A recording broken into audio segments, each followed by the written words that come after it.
ಕಷ್ಟ ಕೊಡುವಾತನೇ ಬೆಳಗುವನು. ಈ ರಾಶಿಯವರ ಭಾಗ್ಯವನ್ನ ಶನಿ ಮಹಾತ್ಮನಿಂದಲೇ ಈ ರಾಶಿಯವರಿಗೆ ಒಲಿದು ಬರುತ್ತೆ ಅದೃಷ್ಟ ಹಾಗೂ ಸಂಪತ್ತು.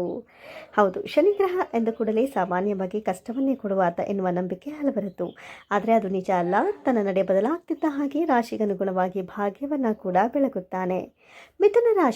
ಮಿಥುನ ರಾಶಿಯವರಿಗೆ ವಿಶೇಷ ಲಾಭವಾಗಲಿದೆ. ಹಣಕಾಸಿನ ಸಮಸ್ಯೆಯಿಂದ ಮುಕ್ತಿ ಸಿಗಲಿದೆ. ಸಾಲದಿಂದಲೂ ಪರಿಹಾರ ಸಿಗಲಿದೆ. ಇಲ್ಲಿಯವರೆಗೆ ನೀವು ಅನುಭವಿಸಿದ ಕಷ್ಟ ಕಳೆದು ಇನ್ನು ಮುಂದೆ ನೀವು ಪ್ರಗತಿಯ ಹಾದಿಯನ್ನು ತುಳಿಯುವಿರಿ.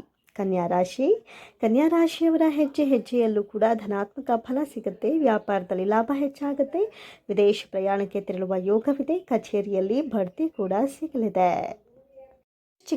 ವೃಶ್ಚಿಕ ರಾಶಿಯವರ ಸಂಪತ್ತು ವೃದ್ಧಿಯಾಗಲಿದೆ. ತಾಯಿ ಆರೋಗ್ಯ ಸುಧಾರಿಸಲಿದೆ. ಹಣಕಾಸಿಗೆ ಯಾವುದೇ ಕೊರತೆ ಇರೋದಿಲ್ಲ. ಶನಿಯ ಕಾರಣದಿಂದಲೇ ಕುಂಭರಾಶಿಯವರ ಅದೃಷ್ಟ ಹೆಚ್ಚಾಗುತ್ತೆ. ಬಡ್ತಿ ಸಿಗಬಹುದು. ಹಣದ ಸಮಸ್ಯೆ ಬಗೆಹರಿಯಲಿದೆ. ಆಸ್ತಿ ಮತ್ತು ಸಂಪತ್ತು ಹೆಚ್ಚಾಗಬಹುದು. ಸೂಚನೆ: ಕೆಲವೊಂದಷ್ಟು ಏನಾದರೂ ಕಠಿಣ ಶಿಕ್ಷೆಗಳಿಗೆ ಗುರಿಯಾಗುವಂತಹ ವಿಚಾರಗಳಿದ್ರೂ ಕೂಡ ಕಠಿಣ ಶಿಕ್ಷೆಯ ಸೂಚನೆ ನಿಮಗೆ ಮೊದಲೇ ಸಿಗಲಿದೆ. ಇದರಿಂದ ನೀವು ಎಚ್ಚೆತ್ತುಕೊಳ್ಳಬಹುದು. ಒಟ್ಟಾರೆ ನೋಡಿದ್ರಲ್ಲ ಸ್ನೇಹಿತರೆ, ರಾಶಿಗಳ ಫಲಾನುಫಲಗಳು ಹೇಗಿವೆ ಅಂತ. ಕಷ್ಟ ಕೊಡುವಾತ ಎನ್ನುವ ಶನಿಯು ನಿಮ್ಮ ಬಾಳನ್ನು ಬೆಳಗುವ ಕಾಲ ಸನ್ನಿಹಿತವಾಗ್ತಾ ಇದೆ. ನೋಡಿದ್ರಲ್ಲ ವೀಕ್ಷಕರೇ, ಈ ಮಾಹಿತಿ ನಿಮಗೆ ಇಷ್ಟವಾಗಿದ್ದರೆ ಮಿಸ್ ಮಾಡದೆ ಚಾನಲನ್ನು ಲೈಕ್ ಮಾಡಿ, ಸಬ್ಸ್ಕ್ರೈಬ್ ಮಾಡಿ, ಹಾಗೆಯೇ ವಿಡಿಯೋಗೆ ಒಂದು ಲೈಕ್ ಮಾಡಿ. ಧನ್ಯವಾದಗಳು.